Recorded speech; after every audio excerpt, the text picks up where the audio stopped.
நீதிமொழிகள் 24:10 ஆபத்து காலத்திலே நீ சோர்ந்து போவாயானால் உன் பலன் குறுகியது.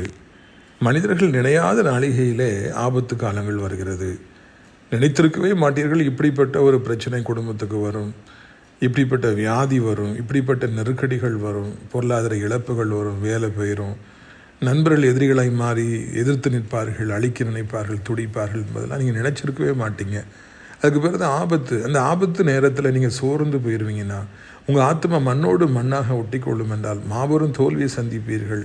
பிசாசு ஏறி ஏறி நின்று குதித்து சந்தோஷப்படுவான். ஆனால் கர்த்தர் உங்களுக்குள்ளே இருப்பார் என்றால் எப்படிப்பட்ட ஆபத்து வந்தாலும் பார்த்து கொள்ளலாம். கர்த்தர் என் கூட இருக்கிறார், என் மீட்பர் உயிரோடு இருக்கிறார், அவர் என்னை ஒப்புக் கொடுக்க மாட்டார், நான் நிச்சயமாய் வெற்றி பெறுவேன், இந்த ஆபத்து என்னை ஒன்று செய்யாது, இந்த வியாதி என்னை ஒன்று செய்யாது, நான் விழுந்தேன் ஆனாலும் எழும்புவேன் என்று நீங்கள் வீர முழக்க முடிவீர்கள் என்றால், ஆண்டவர் நம்புவீர்கள் என்றால் மாபெரும் வெற்றியை தருவார். கர்த்தர் உங்களை ஆசீர்வதிப்பார்.